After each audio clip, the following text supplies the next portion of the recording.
जय हिंद दोस्तों, स्वागत है आपके अपने YouTube channel AD online classes में। इस वीडियो में हम एमपी बोर्ड कक्षा 10वीं की गणित के अर्धवार्षिक प्रश्न पत्र के प्रश्न क्रमांक 15 से प्रश्न क्रमांक 20 तक के प्रश्नों को हल करेंगे। पिछले वीडियो में हमने प्रश्न क्रमांक 5 से प्रश्न क्रमांक 14 तक के प्रश्नों को सॉल्व किया था। यदि आपने पिछले वीडियो नहीं देखा है तो हमारे चैनल में विजिट कर सकते हैं। तो चलिए वीडियो को शुरू करते हैं। यहाँ प्रश्न 15 है। परिमेय संख्या 129 बटे 2 की घात 5, 5 की घात 7 और 7 की घात 5 का दशमलव प्रसार शांत है या शांत आवर्ती, कारण भी दीजिए।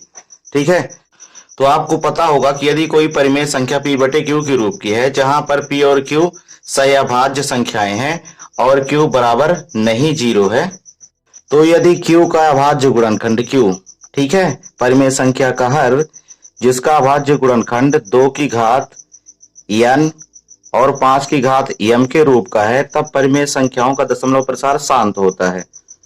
और यदि इस रूप का नहीं है तो परिमेय संख्याओं का दशमलव प्रसार अशांत होगा। तो हम प्रश्न में देख सकते हैं 2 की घात n और 5 की घात m के रूप का नहीं है, इसलिए इसका दशमलव प्रसार अशांत आवर्ती होगा।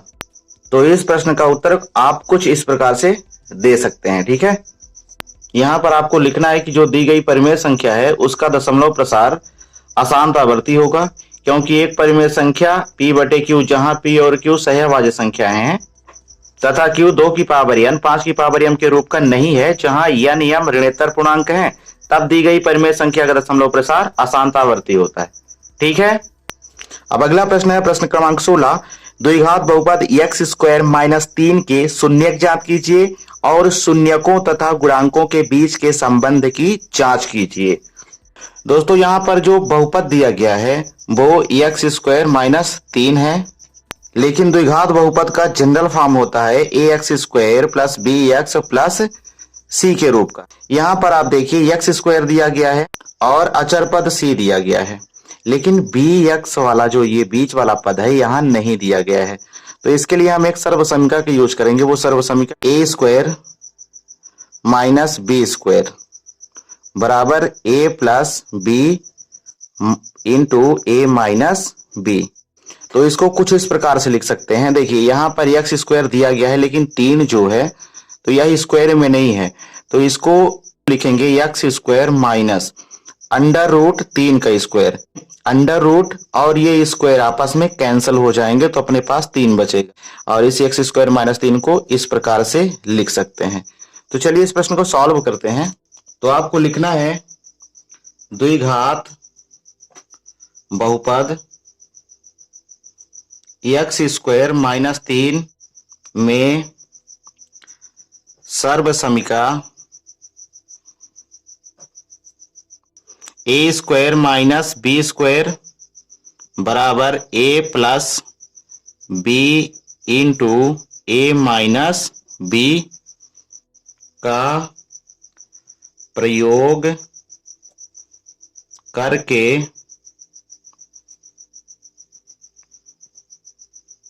लिख सकते हैं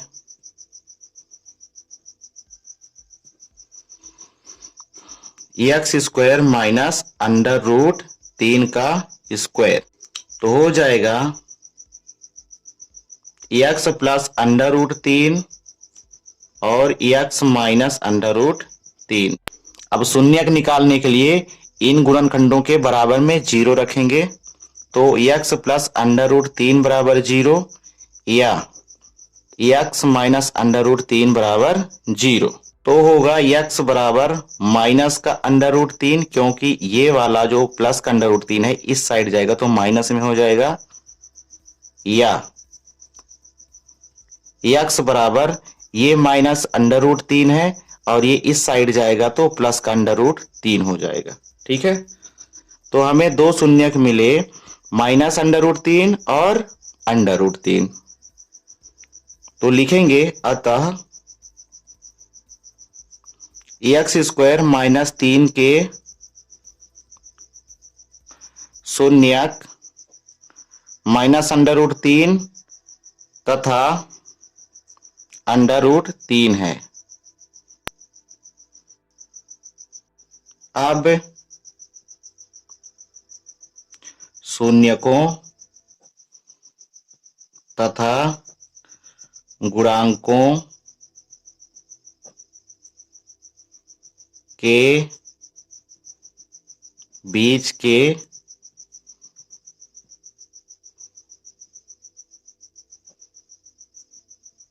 संबंध की जांच।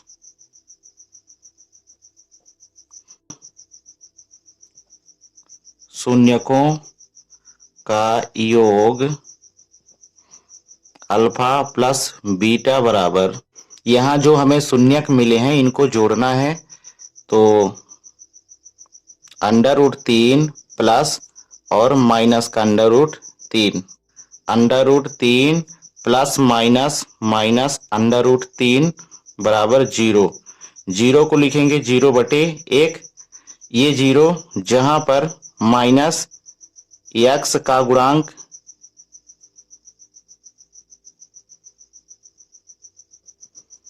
और बटे में लिखेंगे ये एक जो है x² का गुणांक।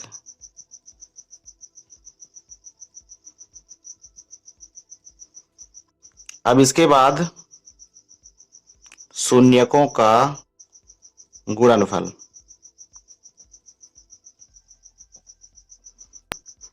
अल्फा इंटू बीटा बराबर होगा √3 गुणे माइनस √3, तो ये हो जाएगा माइनस प्लस माइनस माइनस और √3 इनका गुणा करेंगे तो 3 तिकाई 9, √9 बराबर ये माइनस और 9 का वर्गमूल 3।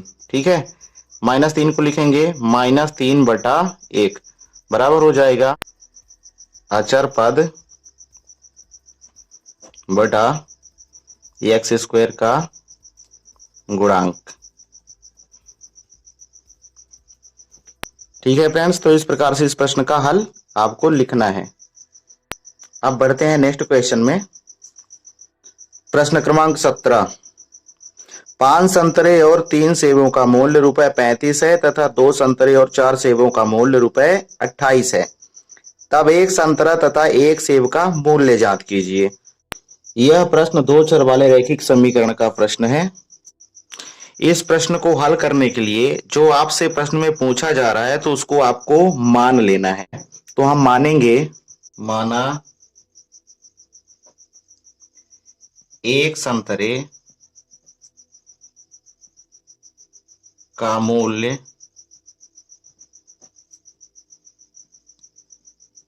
₹x है तथा एक सेब का मूल्य ₹22 है। अब प्रश्नानुसार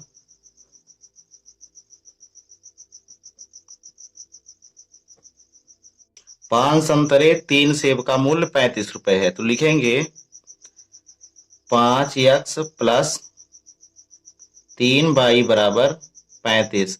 इसको समीकरण पहला नाम दे देंगे। 2 संतरे और 4 सेबों का मूल्य 28, तो हो जाएगा 2x प्लस 4y बराबर 28। इसको समीकरण 2 नाम दे देते हैं। अब इन समीकरणों को हल करने के लिए आपके पास 3 विधियां हैं। पहली है विलोपन विधि, दूसरी प्रतिस्थापन विधि और तीसरी है वज्र गुणन विधि। तो इनमें से मैं प्रतिस्थापन विधि का यूज करने वाला हूं। प्रतिस्थापन विधि से हल करने के लिए हम लिखेंगे समीकरण 2 से। समीकरण 2 है 2x प्लस 4y बराबर 28। अब 4y बराबर हो जाएगा 28 और इस 2x को इस साइड ले जाएंगे तो -2x हो जाएगा। y बराबर 28 माइनस 2x और ये 4y के गुणे में है तो इस साइड ले जाएंगे तो ये भाग में चला जाएगा। ठीक है, अब यहाँ y का हमें मान मिल गया समीकरण 2 से, तो इसको हम समीकरण 3 नाम दे देते हैं। जो यहाँ y का मान मिला है उसको हम समीकरण 1 में रखेंगे। समीकरण 3 से प्राप्त y का मान समीकरण 1 में रखने पर। समीकरण 1 है 5x प्लस 3y बराबर 35। y का मान रखेंगे तो 5x प्लस 3 और y की जगह हो जाएगा 28 माइनस 2x बटे 4। 28 माइनस 2x बटे में 4 और बराबर में 35। ठीक है। अब इस 4 का 5x के साथ गुणा करेंगे और 3 का 28 माइनस 2x के साथ गुणा करके पूरे के बटे में 4 लगाएंगे। ठीक है। तो लिखेंगे 5 चौको 20x प्लस 28 तिया 84 माइनस 3 दूना 6x और पूरे के बटे में 4 बराबर 35। अब जो इधर 4 भाग में है तो उसको इस साइड ले जाएंगे तो ये गुणे में चला जाएगा, तो इस साइड केवल ये ऊपर वाला बचेगा। ठीक है। 20x प्लस 84 माइनस 6x और बराबर 35 गुणे 4 हो जाएगा। ठीक है। यहाँ पर 35 में 4 का गुणा करेंगे तो 140 आएगा। अब इसके बाद क्या करना है, यहाँ 20x दिया गया है, यहाँ माइनस का 6x दिया गया है, तो 20x में माइनस 6x हो जाएगा तो 14x बचेगा। और इस 84 को इस साइड ले जाएंगे तो इधर इस साइड प्लस में है और अगर इस साइड ले जाएंगे तो ये माइनस में हो जाएगा, तो लिखेंगे बराबर 140 माइनस का 84। 14x बराबर होगा 140 में 84 माइनस करेंगे तो 56 आएगा। अब x बराबर होगा 56 बटे 14। 14 एक कम 14 और 14 चौको 56, तो लिख सकते हैं x बराबर 4। x का मान 4 आया। ठीक है। अब यहाँ पर जो आपको x का मान मिला है उसको आपको समीकरण 3 में रखना है। ठीक है ना। तो फटाफट से समीकरण 3 में x बराबर 4 रख लेते हैं। x का मान समीकरण 3 में रखने पर, समीकरण 3 है y बराबर 28 माइनस 2x बटे 4, तो हो जाएगा y बराबर 28 माइनस 2 गुणे 4 बटे 4। लिखेंगे y बराबर 28 माइनस 8 बटे 4। y बराबर 28 में 8 माइनस करेंगे 20 बटे 4। 4 एक कम 4 पंचे 20। यहाँ y का मान 5 आ गया। अतः एक संतरे का मूल्य, संतरे का मूल्य हमने माना था x रुपए, तो x बराबर आया है 4, तो हो जाएगा एक संतरे का मूल्य रुपए 4 तथा एक सेब का मूल्य बराबर रुपए 5। ठीक है। इस प्रकार से ये सॉल्व हो चुका है। अब प्रश्न 18 है द्विघात समीकरण 2x square minus 4x plus 3 बराबर 0 का विविक्त कर जांच कीजिए और फिर मूलों की प्रकृति जांच कीजिए। लिखेंगे दिया गया समीकरण ax square plus bx plus c बराबर 0 के रूप का है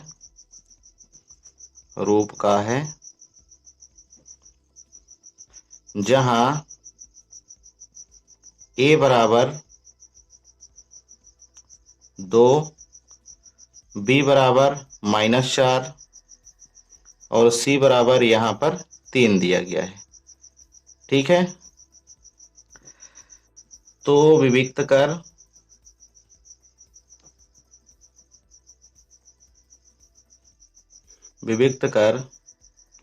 d बराबर होता है b स्क्वायर माइनस 4ac। अब b स्क्वायर माइनस 4ac में abc की वैल्यू पुट करेंगे तो लिखेंगे b की जगह -4 का स्क्वायर माइनस 4 इंटू ए 2, फिर सी है 3। ठीक, यहाँ होगा -4 के स्क्वायर 16, -4 दूना 8 त्रिक 24। तो यहाँ डी बराबर हो जाएगा, +16 में -24 को ऐड करेंगे तो होगा -8।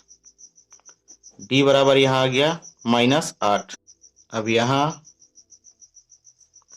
डी बराबर -8 छोटा है 0 से। ठीक है, यह 0 से छोटा है -8,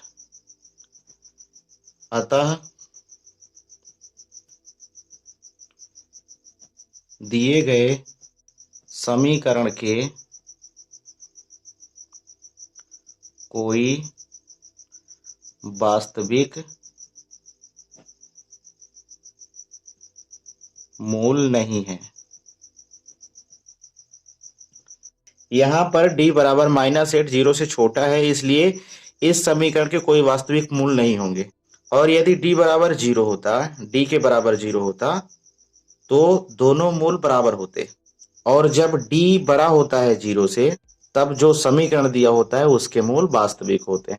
तो इन बातों को भी आपको याद रखना है। चलिए आगे बढ़ते हैं।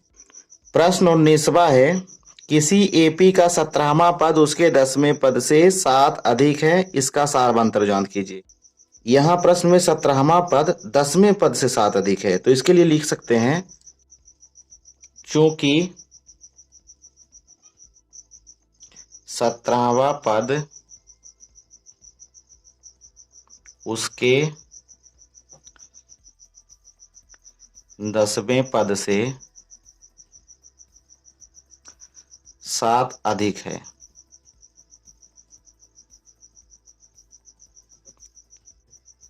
तो प्रश्नानुसार ए 17 बराबर होगा ए 10 + 7।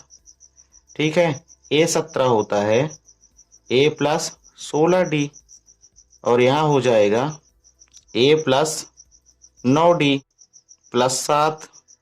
तो इनको पक्षांतर कर लेते हैं। a को इस साइड लाएंगे -a + 16d। अब इस d को 9d को इस साइड लाएंगे तो ये -9d हो जाएगा, और बराबर में केवल 7। अब a प्लस का और माइनस का समान है तो ये कैंसिल 0 हो जाएगा। यहाँ बचेगा 16d - 9d। 16d में 9d माइनस करेंगे तो 7d हो जाएगा, और 7d बराबर 7। तो यहाँ पर d बराबर होगा 7/7। 7 7 कैंसिल हो जाएंगे आपस में, तो d का मान आएगा 1। अतः दी गई एपी का सार्वअंतर 1 है। प्रश्न 20 है, क्या श्रेणी 5 11 17 23 का कोई पद 301 है? कारण सहित लिखिए। तो इसके लिए हम मान लेते हैं कि 301 इस श्रेणी का पद है। ठीक है, ये मान के चलते हैं। माना इस एपी का 90वां पद 301 है, तथा इस श्रेणी में a बराबर 5 दिया है, तो डिफरेंस हो जाएगा 11 - 5, यानी कि डिफरेंस 6 होगा। तो a बराबर 5 और d बराबर a2 - a1, यानी 11 - 5 बराबर 6। तो an बराबर होता है a + n - 1d। ठीक है, यहाँ an कितना दिया है, तो an हमने मान रखा है 301। ठीक है, n वां पद यानी कि an 301 मान रखा है, तो यहाँ लिखेंगे 301 बराबर a 5 है और प्लस n - 1 और d की जगह 6। तो होगा 301 बराबर 5 + 6n - 6। अब 301 बराबर 5 प्लस का 5 और माइनस का 6 मिलाएंगे तो -1 और प्लस 6n। यहाँ पर 301 और इस -1 को इस साइड लाएंगे तो +1 हो जाएगा और बराबर में 6n। अब 301 और 1 302 बराबर 6n, तो यहाँ n बराबर हो जाएगा n बराबर 302 बटे में 6। ठीक है, 302 और बटे में 6, ये इस साइड गुणे में है ना, तो इस साइड भाग में जाएगा। तो n बराबर 302 बटे 6। कैंसिल करेंगे, 2 से दोनों कैंसिल हो जाएंगे। 2 तिहाई 15 दूना 2 एक कम, यानी कि 151। तो n बराबर हो जाएगा 151 बटा 3। n पदों की संख्या होती है और पदों की संख्या धनात्मक पूर्णांक में होती है। ठीक है, लेकिन यहाँ पर ये परिमेय संख्या के रूप में, भिन्न के रूप में आ गया है। तो यह 151 बटे 3 पदों की संख्या नहीं हो सकती है। लिखेंगे क्योंकि यहाँ n धनात्मक पूर्णांक नहीं है, अतः 301 संख्या दी हुई सूची का पद नहीं है। यही हमारा आंसर हो जाएगा। तो फ्रेंड्स, यह प्रश्न हमारे इस वीडियो का अंतिम प्रश्न था। अब मिलते हैं नेक्स्ट वीडियो में, तब तक आप इन प्रश्नों को अच्छे से तैयार कर लें और अपनी तैयारी को और बेहतर बनाएं।